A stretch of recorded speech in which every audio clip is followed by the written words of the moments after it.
Sometimes you're shockingly uneducated, Lucy. Marie Curie invented radio. Oh, do shut up! Lucy had crossed her arms and was staring angrily at Paul, ignoring Lady Tilney's reproachful glance. You can keep your lectures to yourself right now. You could have been dead. So will you kindly tell me how I was supposed to avert the disaster ahead of us without you? At this point, her voice shook. Or how I could go on living without you at all.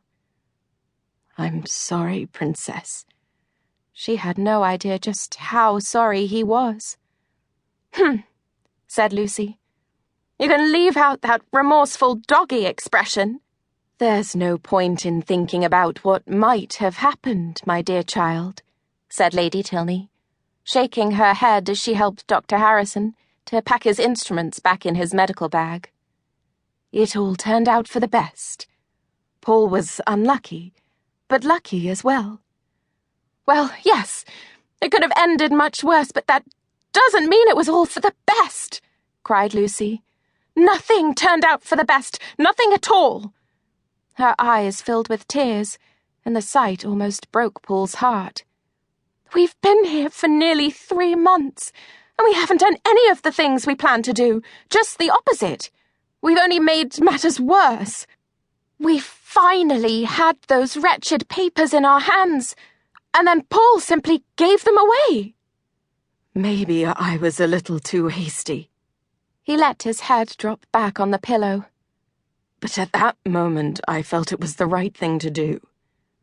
Because at that moment, I felt horribly close to death. Lord Alistair's sword could easily have finished him off. However, he mustn't let Lucy know that.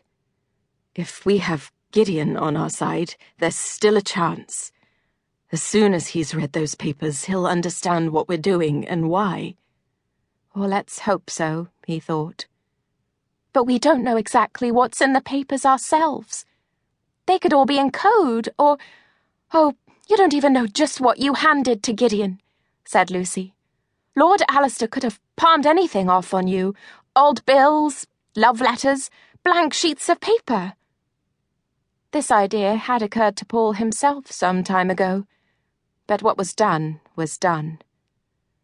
Sometimes you just have to trust things will be all right, he murmured, wishing that applied to himself. The thought that he might have handed Gideon a bundle of worthless documents was bad enough. Even worse was the chance that the boy might take them straight off to Count Saint-Germain. That would mean that they'd thrown away their only trump card. But Gideon had said that he loved Gwyneth, and the way he said it had been, well, convincing. He promised me, Paul tried to say, but it came out as an inaudible whisper. It would have been a lie anyway. He hadn't had time to hear Gideon's answer. Trying to work with the Florentine Alliance was a stupid idea, he heard Lucy say. His eyes had closed. Whatever Dr. Harrison had given him, it worked fast. And yes, I know, Lucy went on. We ought to have dealt with the situation ourselves. But you're not murderers, my child, said Lady Tilney. What's the difference between committing a murder and getting someone else to do it?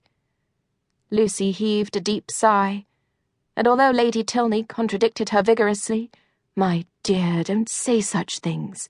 You didn't ask anyone to commit murder. You only handed over a little information. She suddenly sounded inconsolable. We've got everything wrong that we could get wrong, Paul. All we've done in 3 months is to waste any amount of time and Margaret's money, and we've involved far too many other people. It's Lord Tilney's money, Lady Tilney corrected her, and you'd be astonished to hear what he usually wastes it on. Horse races and dancing girls are the least of it. He won't even notice the small sums I've abstracted for our own purposes. If he ever does, I trust he'll be enough of a gentleman to say nothing about it. Speaking for myself, I can't feel at all sorry to be involved, Dr. Harrison assured them, smiling. I'd just begun to find life rather boring. But it isn't every day of the week you meet time travelers.